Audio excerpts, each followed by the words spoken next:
on is understanding the customer and understanding what kind of problem for the customer are you solving, what kind of value are you creating for the customer. Because again, when it comes to deep tech startups, very often people have a scientific background. They really like their technologies, they like their tools, they like spending time in the lab, making their technology perfect. But in the end, well, I'm not saying that that's what to make the technology perfect is not important. This absolutely is. But in the end, for any startup, it's a business. You have someone to pay for what you're making, for your solutions, for your services, for your products. And today we'll try to experiment a little bit. I'll start with a bit of theory, and then we'll try to do a bit of practical exercises to see what are the tools and then the methods and why it's important to understand your customer, understand what are the needs of the customer. The goal of understanding the customer is to understand what the customer is, what's his thinking, what's his pain points, what his or her priorities are. Again, and even when I say I describe a person here, and sometimes the customer is a company, but still, even then, there is a certain person who will make the decision. Would it be a manager who will buy your solution? Would it be an investor, a general partner, investment fund will invest in your product? There's always someone whose needs and problems you're solving. And in case of a customer, you have to be able to meet their needs, and then they'll be happy to give you money for this. Very often, the startups in the technology field, they want to make their product perfect. They go through multiple iterations, they test it, they want to be sure that it works perfectly. And till they get there, they don't want to show it to anybody. And they believe that once I have this perfect solution, perfect therapy, perfect, you just name it, everybody will buy it. Well, unfortunately, it's not always, usually it's not like this, let's put it that way. And why should we start early, especially why it's important in a deep tech? When you develop a product, it takes time. It's not a digital solution which you can make in 6 months, and then if it doesn't work, you just roll back a little bit and you do it again. It takes years and years to develop a viable solution, viable product, to test it, to get the regulatory approvals, to get it to the market. So if you don't get it right, if you don't fit with your product to what customer expects, probably you will not have a second attempt to try it all over from the beginning. It also costs money because we're talking about it's a long time frame. You need to pay salaries. You need to have access to the lab. You need to cover the cost of the employees and equipment, etc., etc. So you will probably, to develop your product, to get the regulatory approvals, to get it on the market, you will spend a lot of money. And if there is no one to pay for your product once it's on the market, again, you will not be able to do it again. No one will give you money to do I have the second attempt on the same thing. I just got it. I got the feedback from a customer. You have to have this feedback before you have the product. And again, if you even if you, I would even argue that no one will give you money to build your product if you cannot show how you're gonna earn your money when your product is ready. The investors will ask you, okay, you have an amazing therapeutic solution for Parkinson's, but who exactly will be your clients? Okay, Parkinson's, it's a serious disease, yes, but how would you, who you will sell it to? Would it be hospitals? Would it be private individuals? Would it be doctors, individual doctors? All these questions you have to know before you start, before you get on this journey of building your product from scratch till the final iterations. This understanding the needs of a customer allows you to build partnerships, because you have to get down on with your feet to talk customers, to talk to potential partners, and you get to know who they are, they get the feedback, and they become your key partners in your road for success. You cannot wait again till you have a perfect product, then you come and show them and they say, oh wow, this is great, we want to work with you. Well, of course there is always a chance you will have an amazing product with amazing market fit, but most likely you'll have to rework it many times to make it successful. So don't wait till it's done. It has to be the process of understanding the needs of the customer has to start as early as possible. And finally, this understanding what you need to achieve, what kind of problem you need to solve, allows you to stay focused. You know what is your final destination, and your final destination is not the technology that you're developing. Again, it's not the beautiful product, or doesn't matter how many design awards, how many pitch competitions you win in the process. In the end, this is a customer who is willing to give you money for a product, who will decide whether you are successful or not. And how do you get to this level where do you get this information? I mean, you're a student, you finished your university or your postdoc, and how do you know what exactly the market needs? Well, first of all, sometimes you yourself are part of the industry, you work in a company, you know what the problem is. This is probably why many startups, they start with the people who are from the industries, because they understand the needs of specific players. They understand the customer, because they themselves were the customer. They actually solving their own need. This is very simple situation, a relatively simple situation. But if you're not in this position, how do you get some kind of information, some kind of insights? Well, the obvious one is to start with is industry reports. What is the industry all about? What's happening? What are the trends? What are the main subjects that are being discussed related to your product? And Google is a perfect tool for that. To look what's trending, what are the people in the industry that you want to address are discussing. What are the scientific publications? Which direction the science is going? Is it relevant to what you're doing, to what actually the scientific community is thinking? And I mean, it's here in bold on the slides, competitors. This is a very good source of information. I would even say if you are building a product or service and there is no competition, this is very suspicious. Why there is no one else trying to do the same as you're doing? Of course, there is a chance that you are just so super smart person that you found this niche that no one thought about, or there is something else, and there is this very serious reason why there is no competitors. So if you don't have competitors, this is a try to understand and really develop and really dig deep why there is no one trying to address this need that you believe is really important for the consumers.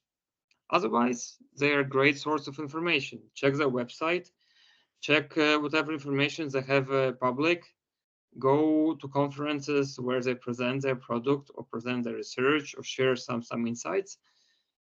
They are trying to solve similar needs, similar problems as you are. So why not to use any information that is available? The next step, to get this insights, is try to segment, to group your customers into segments and develop customer personas. That is, of course, you might say, okay, I have this. I mean, like example of Parkinson's. I want to treat Parkinson's, but do you want to treat Parkinson's early stage, later stage? Would your solution work better in women or men? Would it be in hospital settings or at home?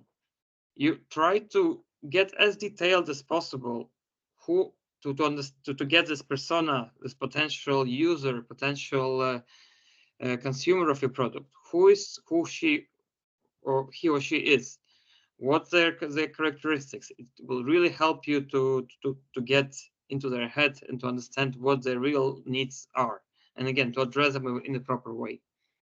And finally, once you already know more or less who your customers, who your the customer segments, get your, let's say, feet dirty, so to say. Get in touch with people, talk to them, try to get them interviews.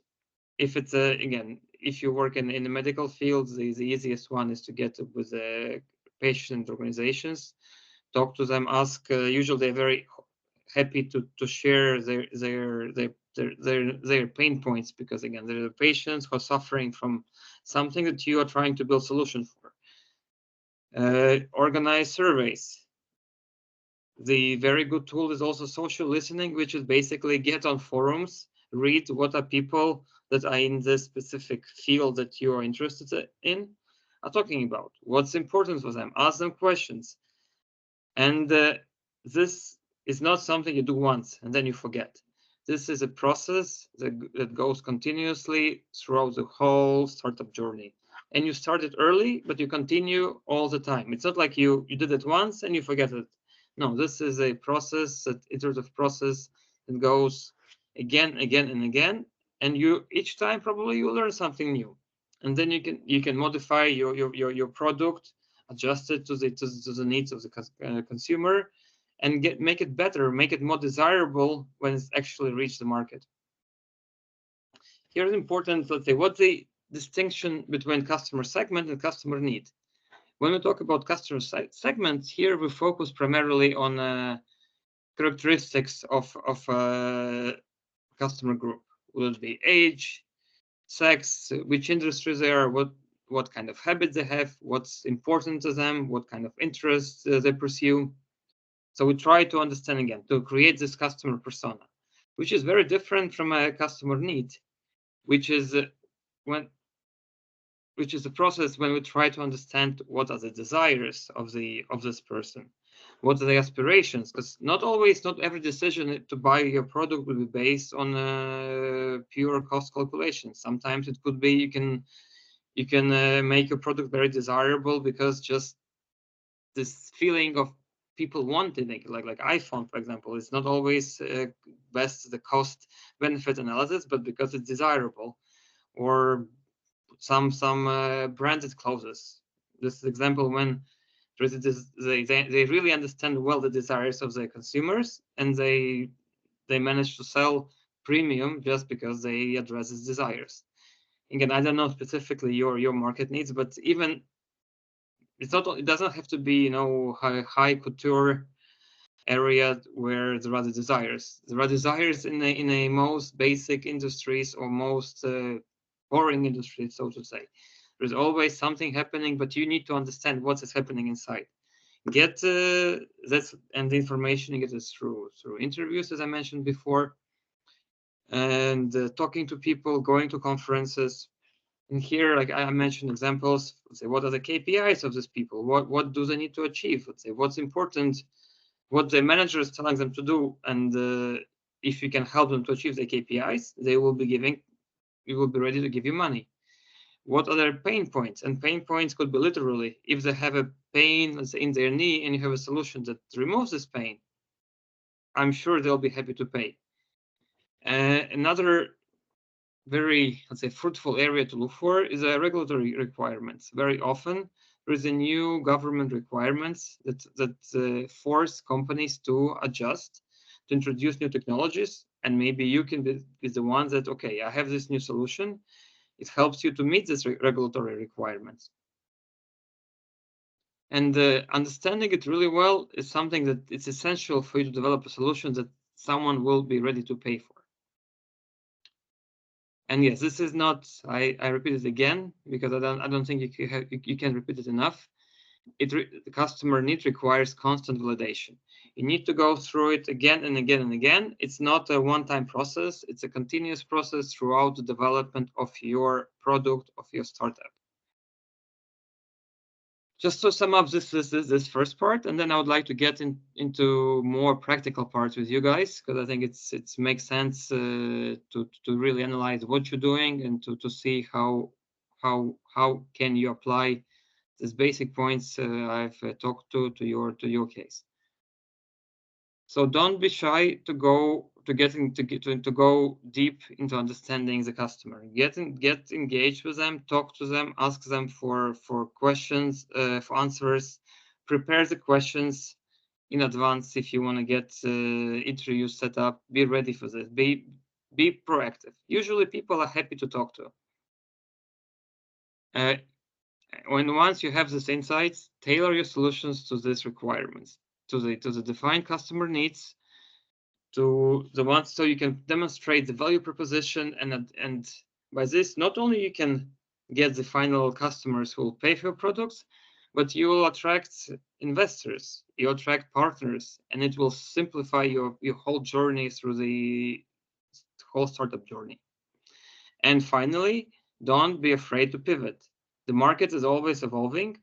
So if you feel that your original idea is not up to the point anymore, the circumstances have changed, and it's being supported by the feedback from the potential consumers, change it. Don't push because you believe your technology is so amazing. And and I understand myself how you can get into this state of mind, because you're the one who's spending days and days trying to perfect the technology. If you don't solve someone's problem who's ready to pay for it, doesn't matter how perfect your technology is. So if there is a need to change it, just to make it like maybe less sexy as a technology, but more fitting the needs of the consumers, don't hesitate to do so. Now I discussed it, but again, I sometimes to repeat that your customer and your user and the other stakeholders who is deciding on whether to buy or not to buy your product is not the same person. Just don't forget about it, and you have to cover all of them for your startup to succeed. But we went through it before. Yeah, thank you guys. It was really interesting to listen to your ideas, and I'm glad that you start thinking about customer need validation already, and some of you did it. And again, I repeat, I know it kind of feels sometimes boring to go and talk to people, but you really get valuable information. Maybe not right away. It could be like you might have 10 interviews and you feel like, oh my God, why I'm wasting my time?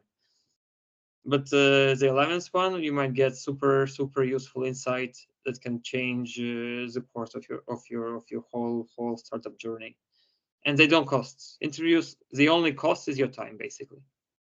And when you in the beginning of your startup journey, usually you have, this is a cost you can afford.